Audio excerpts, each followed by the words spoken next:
आपको राजस्थान की हर एक खबर शुरुआत कर रहे हैं।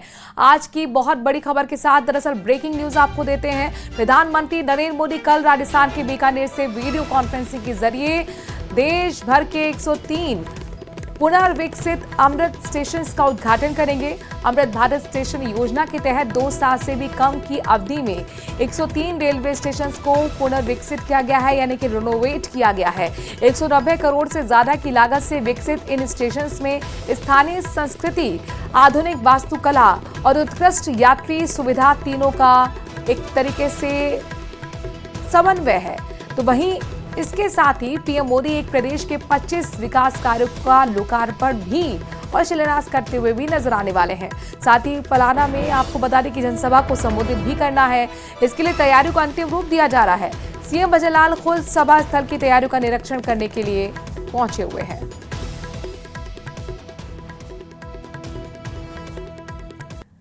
और ये लाइव तस्वीरें बीकानेर से आपको दिखा रहे हैं, जहां पर देखिए प्रधानमंत्री नरेंद्र मोदी कल आएंगे। ऑपरेशन सिंदूर के बाद उनका राजस्थान का पहला दौरा है, लिहाजा महत्वपूर्ण दौरा, और मुख्यमंत्री खुद तैयारियों का जायजा लेने के लिए पहुंचे हुए। ये सभा स्थल की तस्वीरें आपको दिखा रहे हैं, जहां पर पूरा पंडाल भी सजा हुआ आपको नजर आ रहा होगा। स्टेज पर मौजूद हैं मुख्यमंत्री भजनलाल शर्मा और यहाँ पर तैयारियों का जायजा लिया जा रहा है।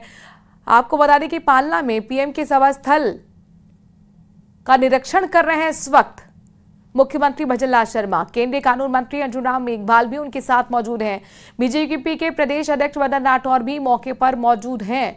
कल का दिन काफी बीजेपी के लिए खास है, राजस्थान के लोगों के लिए खास है, और ऐसे में कोई छोटी सी कमी ना रह जाए, इस दौरे को लेकर खुद मुख्यमंत्री जमीन पर उतरकर तैयारियों का जायजा ले रहे हैं। उनके साथ बीजेपी के प्रदेश अध्यक्ष मदन राठौर को भी आप देख पा रहे हैं, और केंद्रीय कानून मंत्री अर्जुन मेघवाल जो कि सांसद भी हैं यहां से, उनकी भी मौजूदगी आपको नजर आ रही होगी। पालना में उनका सभा स्थल पर जाकर एक संबोधन का कार्यक्रम है, यानी कि एक रैली को संबोधित भी प्रधानमंत्री करते हुए नजर आने वाले हैं। हाउ इज द जोश पूछा जाएगा, हो सकता है जवानों से भी उनकी मुलाकात का कार्यक्रम हो। ऑपरेशन सिंदूर जिस तरह से सफलता का परचम लहराता हुआ नजर आया, पाकिस्तान को धूल चटाई गई, उस ऑपरेशन सिंदूर के बाद प्रधानमंत्री नरेंद्र मोदी का ये राजस्थान का पहला दौरा है, लिहाजा अपने आप में ये खास होगा। गर्मी भले ही हो, लेकिन इस बीच वो जरूर ये पूछते हुए नजर आएंगे कि हाउ इज द जोश, और यहाँ से क्या संदेश जाने की कोशिश, चूंकि बीकानेर जो है उन सीमावर्ती जिलों में से एक है जो कि पाकिस्तान की सीमा से सटा हुआ है, लगा हुआ है, लिहाजा सामरिक दृष्टि से भी ये दौरा काफी महत्वपूर्ण हो जाता है। एक मैसेज यहां से पाकिस्तान को भी देने की कोशिश होगी। बहरहाल बीकानेर की अगर हम बात करते हैं तो बीकानेर के लोगों के लिए भी कल खास दिन है, क्योंकि कल 25,000 करोड़ की ऐसी योजनाओं का शिलान्यास और लोकार्पण प्रधानमंत्री करने जा रहे हैं, जो विकास के पथ को आगे बढ़ाएगा, चाहे वो रेलवे के लिहाज से हो, रेल या फिर पर्यटन के लिहाज से हो, बिजली, पानी, ऐसी कई योजनाएं हैं जिनका कल लोकार्पण और शिलान्यास प्रधानमंत्री नरेंद्र मोदी करने जा रहे हैं। 4 नर्सिंग कॉलेज राजस्थान के अलग अलग 4 जिलों के लिए होगा, उसका भी उद्घाटन प्रधानमंत्री नरेंद्र मोदी करेंगे। सबसे पहले करणी माता मंदिर के दर्शन भी करेंगे, और करणी माता मंदिर अपने आप में बेहद खास हो जाता है। यहाँ पर चूहों की पूजा होती है, उस प्रसाद का भोग होता है, और उसी भोग को सभी लोगों को जो भक्तगण आते हैं उनको बांटा जाता है। तो करणी माता मंदिर में भी माथा टेकेंगे प्रधानमंत्री नरेंद्र मोदी, और मिनट टू मिनट कार्यक्रम में जरा आप देख लीजिए कल का कैसे होने वाला है। संभवतः जवानों से भी बातचीत करें, और 45 डिग्री के टॉर्चर टेम्परेचर यानी भीषण गर्मी जो राजस्थान में पड़ रही है, क्योंकि कल भी हीट वेव की आशंका यहाँ पर मौसम विभाग की तरफ से जताई गई है, तो जाहिर तौर पर कुल मिलाकर इस भीषण गर्मी में भी किस तरीके से जवानों का हौसला वो अफजाई करते हुए नजर आएंगे, ये अपने आप में देखना महत्वपूर्ण होगा। और विक्रम जगरवाल हमारे संवाददाता इस खबर पर ज्यादा जानकारी के साथ जुड़ गए हैं। विक्रम, जाहिर तौर पर ये बताइए कि अभी ये लाइव तस्वीरें जो आप दिखा रहे हैं, किस तरीके से वहां पर तैयारियों का जायजा मुख्यमंत्री लेते हुए नजर आ रहे हैं? केंद्रीय मंत्री भी हमें दिख रहे हैं, अर्जुन मेघवाल।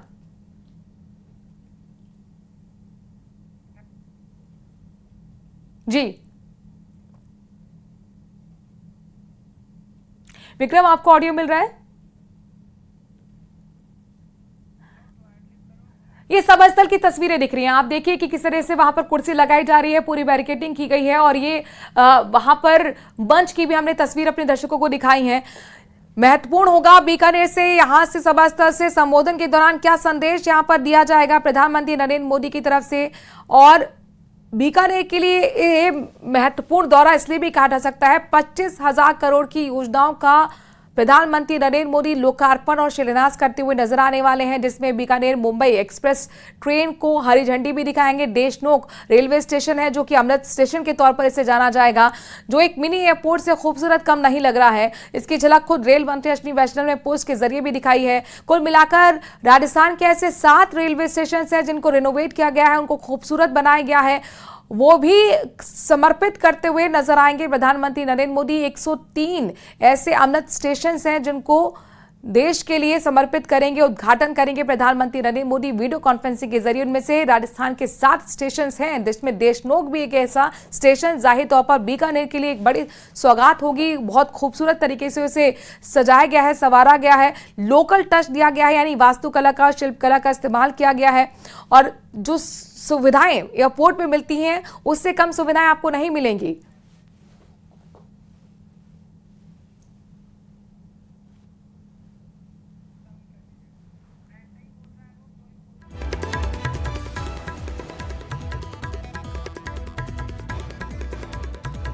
तो देशनोक में जाकर करणी माता के दर्शन करेंगे प्रधानमंत्री नरेंद्र मोदी। दर्शन करने के बाद जनसभा को भी संबोधित करेंगे और ये लाइव तस्वीरें आपको दिखा रहे हैं, ये सभा स्थल ही है, यहीं से प्रधानमंत्री नरेंद्र मोदी एक बड़ा संदेश देते हुए नजर आएंगे। गर्मी बहुत ज्यादा है तो इसके लिए उसे ठंडा रखने के भी प्रयास यहाँ पर किए जा रहे हैं, लेकिन कुल मिलाकर जो ऑपरेशन सिंदूर के बाद ये पहली सीमांत क्षेत्र में प्रधानमंत्री की सभा होने वाली है, तो ऐसे में लोगों में भी उत्साह बहुत ज़्यादा है। जितनी गर्मी तेज है उतना ही लोगों में यहाँ उत्साह है कि प्रधानमंत्री उनके बीच में आने वाले हैं और वो यहाँ पर उनसे मुलाकात करने वाले हैं। एक एक चीज़ को देखिए किस तरीके से मंच पर जो सीएम है वो खुद जांच रहे हैं और ये बड़ी सभा होगी जहाँ पर 26,000 करोड़ की लागत की जो परियोजनाएं हैं उनका यहाँ पर शिलान्यास और लोकार्पण भी किया जाएगा। इसके साथ साथ जो देशनोक का रेलवे स्टेशन है जिसका पुनर्निर्माण किया गया है उसका लोकार्पण भी यहाँ पर किया जाएगा और इसके साथ साथ जो है अन्य सौगातें भी है वो यहाँ पर दी जाएगी। तो निश्चित रूप से ये जो पूरा दौरा है वो विशेष रहने वाला है और यहाँ पर जो सीएम है वो एक एक चीज को इसीलिए जांच रहे हैं कि सभी चीजों को सही रखा जा सके। जी विक्रम, आपसे ये भी जानना चाहेंगे, चूंकि 45 डिग्री का टेम्परेचर हमने बीकानेर में देखा है, श्रीगंगानगर हो या फिर बीकानेर, गर्मी बहुत ज्यादा है। इस गर्मी के बीच में किस तरीके से जवानों के साथ मिलते हुए हाउ इज द जोश पूछेंगे, ये भी देखना महत्वपूर्ण होगा।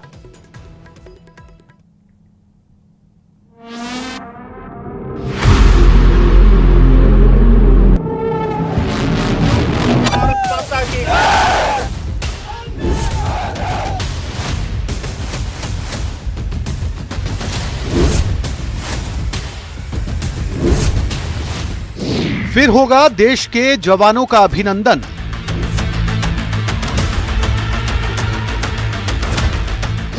जवानों के बीच फिर होगा पीएम का संबोधन। भारत की ओर नजर उठाने का एक ही अंजाम होगा, तबाही। ऑपरेशन सिंदूर की सफलता का मनेगा जश्न।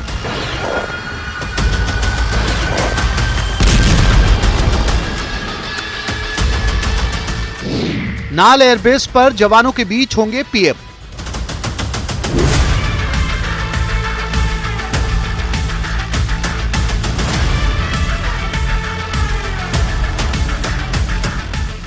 कहते हैं अगर मनोबल ऊंचा हो तो कठिन से कठिन जंग जीती जा सकती है और इस बात को प्रधानमंत्री नरेंद्र मोदी बखूबी जानते हैं और यही वजह है कि पीएम एक बार फिर जवानों की हौसला अफजाई करते नजर आएंगे।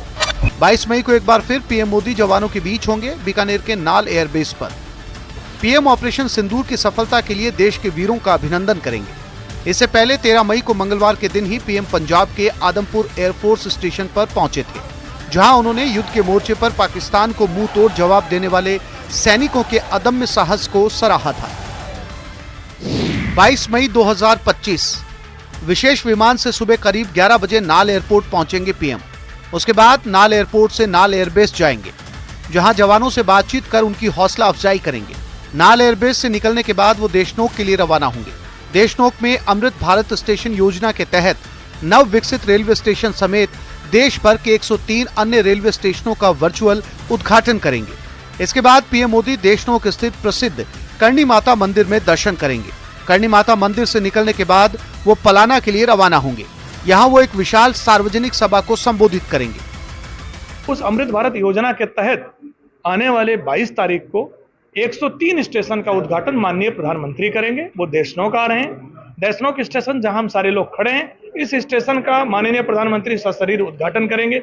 यहाँ पहुंचेंगे, हमारे स्टेशन का अनावरण करेंगे। इसके अलावा इस जगह पर वो हमारी एक ट्रेन को फ्लैग ऑफ भी करेंगे।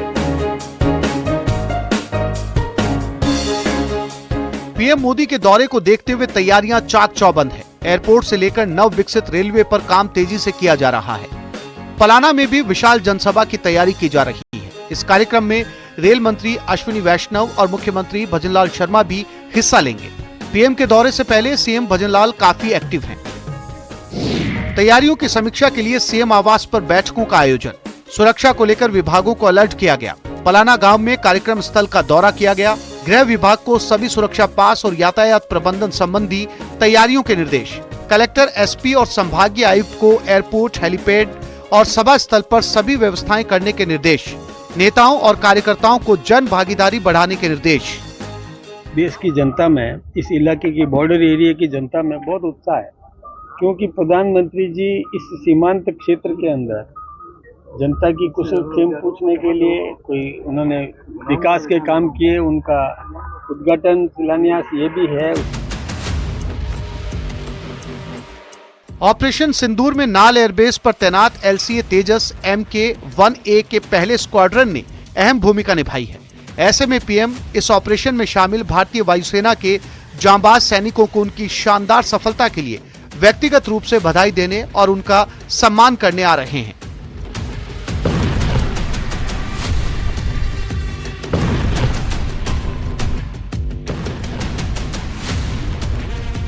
अब आपके जहन में एक सवाल जरूर उठ रहा होगा, नाल एयरबेस इतना खास क्यों है?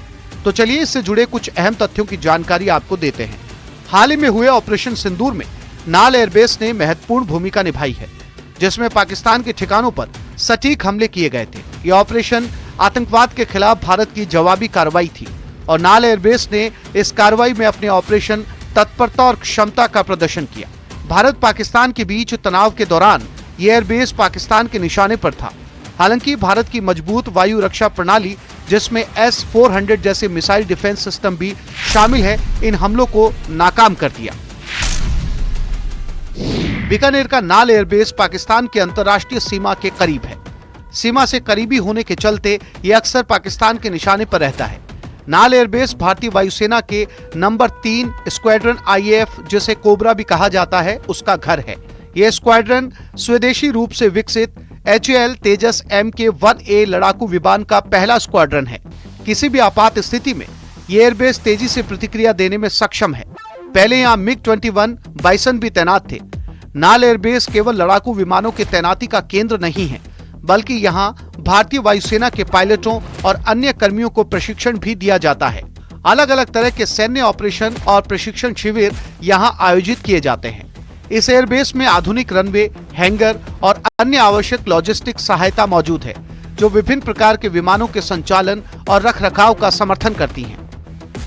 कहा जा सकता है कि नाल एयरबेस भारत की पश्चिमी सीमा की रक्षा के लिए एक मजबूत चौकी है, जो आधुनिक लड़ाकू विमानों, हाईली ट्रेन्ड कर्मियों और रणनीतिक महत्व के साथ देश की सुरक्षा में महत्वपूर्ण भूमिका निभाता है। ऐसे में पीएम का नाल एयरबेस दौरा सीमावर्ती क्षेत्रों में तैनात सैनिकों के प्रति सरकार की प्रतिबद्धता को भी दिखाता है। ऑपरेशन सिंदूर के बाद सीधा प्रधानमंत्री राजस्थान के बीकानेर पहुंचेंगे और यहां आम लोगों को संबोधित करेंगे। देखने वाली बात यह होगी कि नरेंद्र मोदी अब बीकानेर की धरती से किस तरह का मैसेज लोगों को देते हैं। बीकानेर से न्यूज़ 18 के लिए विक्रम जागरवाल। तो पीएम के दौरे की तैयारियां तेज हो गई हैं। मुख्यमंत्री भजनलाल शर्मा लगातार निरीक्षण कर रहे थे, आपको हमने दिखाया। बहरहाल ऑपरेशन सिंदूर एक ऐसा मिशन जिसने पूरी दुनिया को भारत की सैन्य ताकत का एहसास भी कराया, ये भी आपने देखा है। और अब खबरों में आगे बढ़ रहे हैं। 12 जिले के अंता से बीजेपी विधायक कंवरलाल मीणा ने झालावाड़ के मनोहर थाना ACJM कोर्ट में सरेंडर कर दिया है। उन पर तत्कालीन SDM पर पिस्तौल तानने के 20 साल पुराने एक मामले में 3 साल की सजा सुनाई गई थी। 7 मई को सुप्रीम कोर्ट ने 2 सप्ताह के अंदर उन्हें ट्रायल कोर्ट के सामने सरेंडर करने का निर्देश दिया था।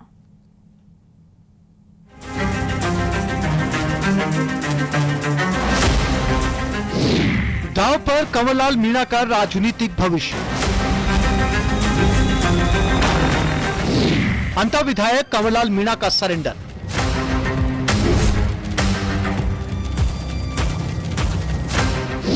अब विधायकी पर लटकी तलवार।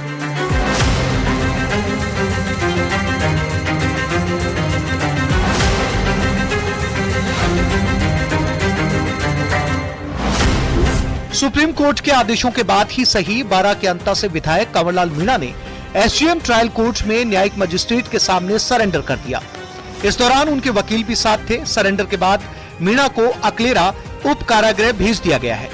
सरेंडर से पहले कंवरलाल मीणा ने प्रसिद्ध हनुमान तीर्थ कामखेड़ा बालाजी मंदिर में दर्शन भी किए। न्यायपालिका के आदेश के लिए मैं आज कोर्ट में माननीय न्यायालय के सामने समर्पण कर रहा हूँ। विधायक कंवरलाल मीणा को कोर्ट से 3 साल की सजा मिल चुकी है। ऐसे में अब उनकी विधायकी पर भी सवाल खड़े हो रहे हैं, क्योंकि जन प्रतिनिधित्व अधिनियम के तहत 2 साल या उससे ज्यादा की सजा होने पर सदस्यता रद्द हो सकती है। कांग्रेस लगातार उनकी सदस्यता रद्द करने की मांग कर रही है।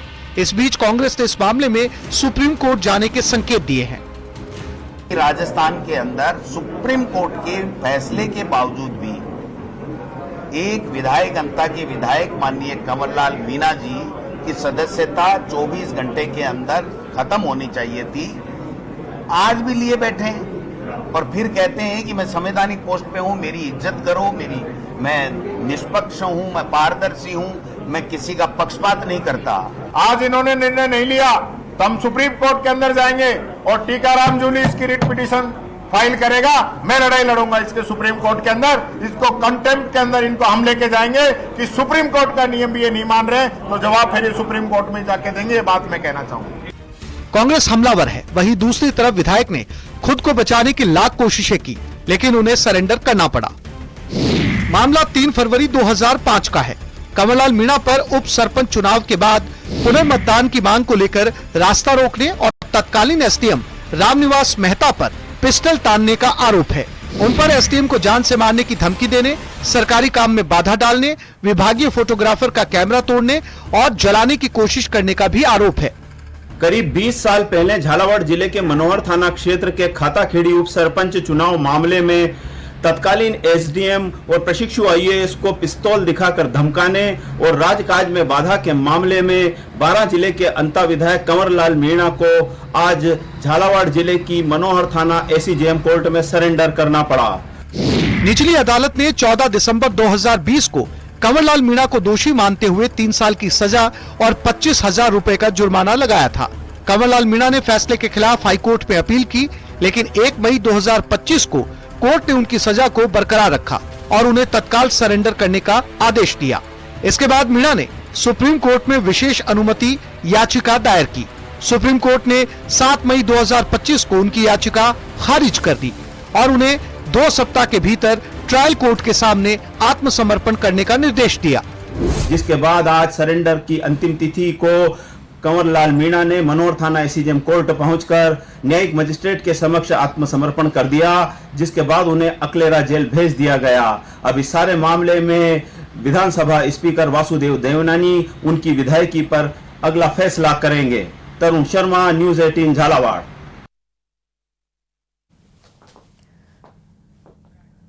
बीजेपी विधायक राजेंद्र भावु ने झुंझुनू सांसद ब्रजेंद्र ओला के बयान पर पलटवार किया है। राजेंद्र भावु ने कहा कि जो झूठ की परंपरा ओला परिवार की रही है, उसे ही आगे बढ़ाने का काम सांसद ब्रजेंद्र ओला कर रहे हैं।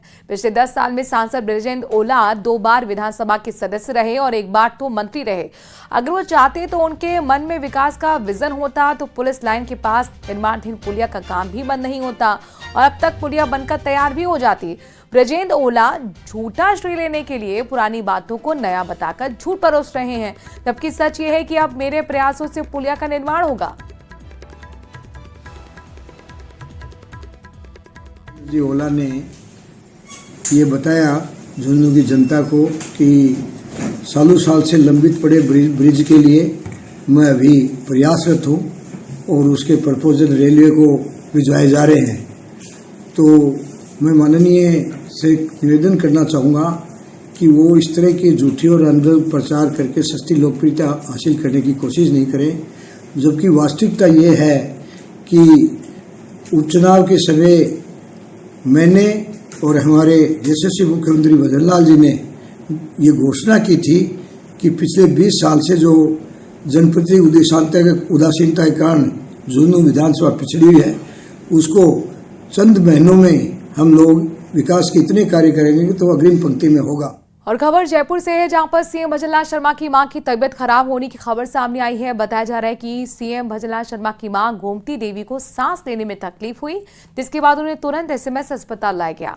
उन्हें आईसीयू में एडमिट कराया गया। गृहराज मंत्री जवाहर सिंह बेढम भी पहुंचे एसएमएस हॉस्पिटल। मुख्यमंत्री भजनलाल शर्मा की मां की तबीयत जानने के लिए पहुंचे।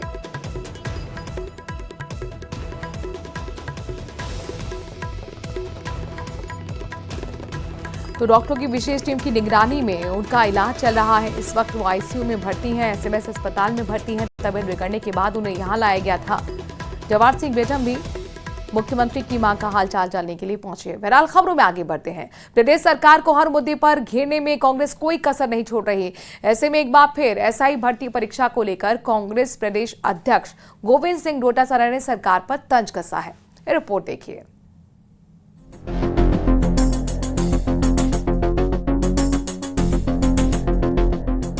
एसआई भर्ती को लेकर गरमाई सियासत। डोटासरा ने कसा सरकार पर तंज। क्या एसआई भर्ती बनेगी सरकार के गले की फांस?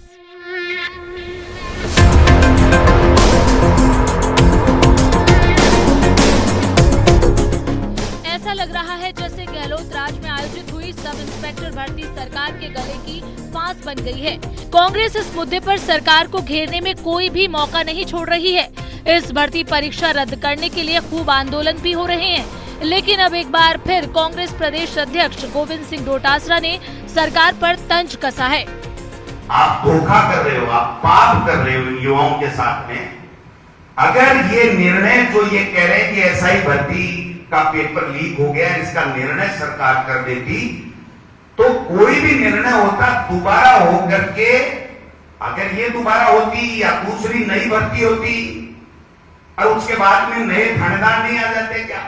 ये 1.5 साल तो खींच लिया। मैं कहना चाहता हूं 5 साल तक एक भी एसआई की भर्ती दोबारा नहीं निकालेंगे, ये इनका मॉडल है।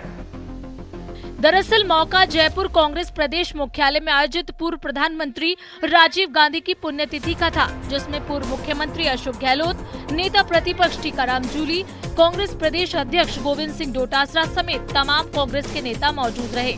इसी दौरान डोटासरा ने एसआई भर्ती परीक्षा को लेकर सरकार पर हमला किया।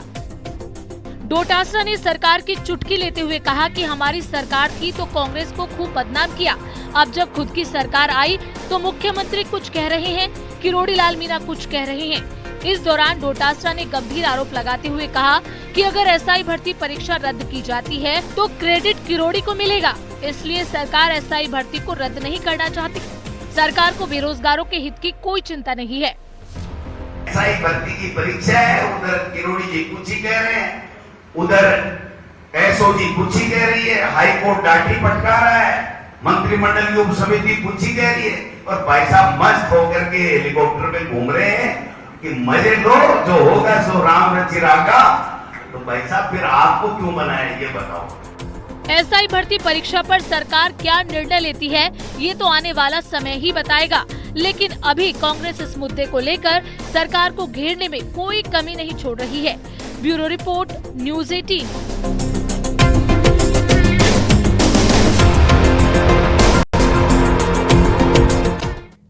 रिजल्ट शिक्षा बोर्ड कल शाम 5 बजे रिजल्ट जारी करेगा। तीनों सब्जेक्ट्स के एक साथ रिजल्ट आएगा। करीब 90,000 स्टूडेंट्स का इंतजार खत्म होने वाला है। रिजल्ट को लेकर तैयारियां पूरी कर ली गई हैं। 6 मार्च से लेकर 9 अप्रैल तक बोर्ड परीक्षाएं आयोजित हुई थी और 12वीं के स्टूडेंट्स के लिए ये महत्वपूर्ण खबर अजमेर से आपको हम बता रहे हैं। आखिरकार 12वीं बोर्ड के स्टूडेंट्स का इंतजार खत्म होने वाला है। इंतजार की खत्म घड़ियां, क्योंकि 12वीं का रिजल्ट शिक्षा बोर्ड कल शाम 5 बजे जारी करने वाला है। और बड़ी बात यह है कि तीनों सब्जेक्ट के एक साथ रिजल्ट आएंगे। करीब 90,000 स्टूडेंट्स का इंतजार खत्म होगा। रिजल्ट को लेकर तैयारियां विभाग की तरफ से पूरी कर ली गई हैं। अशोक भाटी हमारे संवाददाता इस खबर पर ज्यादा जानकारी के साथ जुड़ गए हैं। अशोक, कल का दिन काफी महत्वपूर्ण 12वीं के स्टूडेंट्स के लिए 5 बजे का वक्त। जी बिल्कुल, कल 5 बजे 12वीं का रिजल्ट जारी किया जाएगा। तीनों सब्जेक्ट का रिजल्ट जो है वो एक साथ जारी किया जाएगा। तो ये एक बड़ा दिन है कल 8,93,000 जो विद्यार्थी हैं उनके लिए, क्योंकि वो इंतजार कर रहे थे लंबे समय से परीक्षा के बाद। ये परीक्षाएं जो है 6 मार्च से 9 अप्रैल तक हुई थी। 9 अप्रैल के बाद से ही वह इंतजार कर रहे थे कि जल्द से जल्द रिजल्ट आए। तो कल का दिन जो है उनका रिजल्ट जो है वो आने जा रहा है। तो कल 5 बजे माध्यमिक शिक्षा बोर्ड प्रशासक वो रिजल्ट जारी करेंगे। इसके साथ ही जो शिक्षा मंत्री है बदन दिलावर, वो ऑनलाइन जो है वहीं से जो है जुड़े रहेंगे और उनको सभी को बच्चों को भी यहाँ पर जो है शुभकामनाएं दी जाएगी। तो एक बड़ा दिन है कल के लिए। आपको बता दें इसमें जो है साइंस सब्जेक्ट में 2,73,984 विद्यार्थी हैं, कॉमर्स में 28,250 विद्यार्थी हैं, तो वहीं आर्ट्स में 5,87,000 जो है विद्यार्थी हैं। तो एक बड़ा दिन तमाम जो 12वीं कक्षा का एग्जाम देने वाले विद्यार्थी हैं उनके लिए है। कल 5 बजे इन सभी विद्यार्थियों का जो है इंतजार खत्म होगा और ये रिजल्ट जो है सबके लिए जारी किया जाएगा। जी, और जाहिर तौर पर तीनों सब्जेक्ट्स के एक साथ रिजल्ट आएंगे, ये अपने आप में बड़ी बात है अशोक। जी बिल्कुल, तीनों सब्जेक्ट के एक साथ रिजल्ट पिछली बार भी जारी किए गए थे। इस बार फिर से जो है तीनों सब्जेक्ट के जो है एक साथ जो है रिजल्ट जारी किए जा रहे हैं। बोर्ड के जो सचिव है कैलाश चंद्र शर्मा, उनके नेतृत्व में तमाम जो परीक्षाएं आयोजित करवाई गई थी और उसके बाद जो है रिजल्ट की तैयारी भी उनके ही नेतृत्व में की गई थी। तो एक बड़ा कदम जो है वो ये जो है कल माना जा रहा है। तीनों ही और बिल्कुल 8,93,000 स्टूडेंट्स का इंतजार कल खत्म होने वाला है। नजर बनाए रखिएगा अशोक। तमाम जानकारी के लिए शुक्रिया। एक और बड़ी खबर आपको बताते हैं, प्रधानमंत्री नरेंद्र मोदी के दौरे से जुड़ी हुई है। कल प्रधानमंत्री नरेंद्र मोदी बीकानेर के दौरे पर होंगे। सुबह 9:55 पर नाल एयरपोर्ट पहुंचेंगे और 10:30 बजे करणी माता मंदिर में जाकर दर्शन करेंगे। 11 बजे देशनोक रेलवे स्टेशन का उद्घाटन करेंगे और 11:30 बजे पलाना के लिए रवाना भी होंगे। 12 बजे पलाना में जनसभा का कार्यक्रम प्रधानमंत्री नरेंद्र मोदी का है और दोपहर 1 बजे वो दिल्ली के लिए रवाना हो जाएंगे। तो पूरा कार्यक्रम क्या रहने वाले हैं दिन भर का प्रधानमंत्री नरेंद्र मोदी का, ये आपको हम बता रहे हैं। राजस्थान के उन 7 रेलवे स्टेशन के बारे में भी बता रहे हैं जिनको रिनोवेट किया गया है, सजाया गया है, संवारा गया है, मॉडर्न टेक्नोलॉजी का इस्तेमाल किया गया है, हाईटेक सुविधाएं दी गई हैं। और ये जो 7 रेलवे स्टेशन हैं उनके नाम भी हम आपको बता रहे हैं। देशनोक है, बूंदी है, फतेहपुर शेखावाटी है, गोगामेड़ी है, गोविंदगढ़ है, मांडलगढ़ है, साथ ही मंडावर और राजगढ़ है। ये 7 रेलवे स्टेशन जो कि अमृत स्टेशन के नाम से जाने जाएंगे। करीब 103 रेलवे स्टेशन का प्रधानमंत्री नरेंद्र मोदी उद्घाटन करने जा रहे हैं, जिसमें राजस्थान के 7 रेलवे स्टेशन हैं जिनको पुनर्विकसित किया गया है, यानी कि रेनोवेट किया गया है। इसका मकसद यही है कि किस तरह से यात्रियों की सुविधाओं में इजाफा किया जाए, उन्हें खूबसूरत बनाया जाए। लिहाजा जो लोकल टच है वो भी देखने को मिलेगा, यानी कि जो लोकल शिल्पकला है, वास्तुकला है, सुंदर बनाने में इसका इस्तेमाल किया गया है। मिनी एयरपोर्ट से कम नहीं लग रहे हैं। अगर आप इन रेलवे स्टेशन को देखेंगे तो ये किसी मिनी एयरपोर्ट से कम नहीं है, सुविधाएं उनसे कम नहीं है। और 103 रेलवे स्टेशन जो कि अमृत स्टेशन के तौर पर जाना जाएगा, उनका उद्घाटन कल प्रधानमंत्री नरेंद्र मोदी कर रहे हैं। 1300 ऐसे रेलवे स्टेशन जिनको चिन्हित किया गया है, जिनका पुनर्विकास किया जा रहा है। 1100 करोड़ की ये योजना है जिसका नाम है भारत अमृत योजना, भारत अमृत रेलवे योजना। और इसी में इन स्टेशंस को सुधारा जा रहा है, उनका पुनर्विकास किया जा रहा है।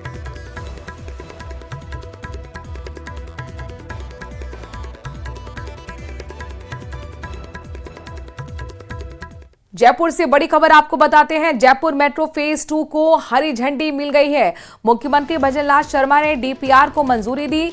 43 किलोमीटर लंबे टोडी मोड़ से प्रहलादपुरा तक ये मेट्रो चलेगी। 36 स्टेशन में 34 एलिवेटेड होंगे, 2 अंडरग्राउंड होंगे और इसमें केंद्र सरकार से स्वीकृति मिलने के बाद अब निर्माण कार्य शुरू होगा। लगभग 12,260 करोड़ की लागत से फेज 2 बनकर तैयार होगा। एडीबी और एआईआईबी वित्तीय सहयोग देंगे।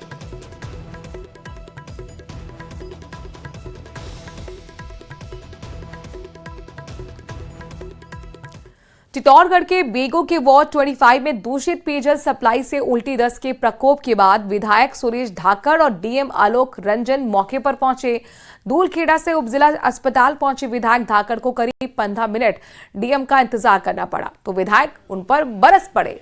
दरअसल चित्तौड़गढ़ के बेगू के धूलखेड़ा गांव में पिछले एक सप्ताह से दूषित पानी जो वहां पर पी रहे हैं लोग, 100 लोग ऐसे में बीमार हो गए हैं।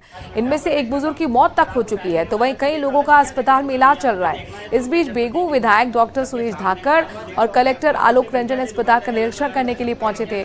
इसी दौरान दोनों में नोकझोंक हो गई।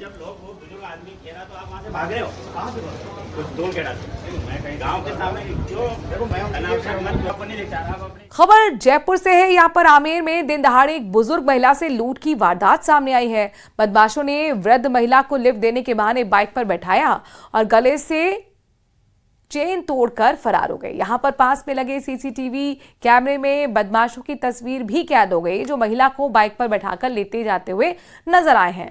कमला देवी पन्ना मीरा कुंड सागर रोड स्थित अपने घर लौट रही थी और इसी दौरान रास्ते में बाइक सवार 2 बदमाशों ने उन्हें लिफ्ट देकर बैठा लिया। कुछ दूरी पर ले जाकर उनके गले से सोने का झोला छीनकर फरार हो गए।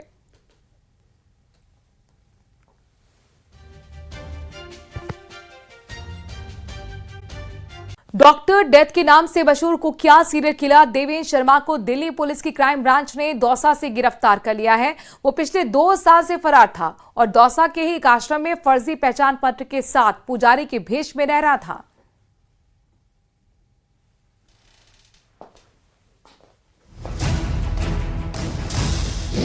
डॉक्टर डेथ उर्फ देवेंद्र शर्मा की खौफनाक कहानी। डॉक्टर डेथ फिर पहुंचा सलाखों के पीछे। पुजारी की भेष में छिपा था मौत का सौदागर।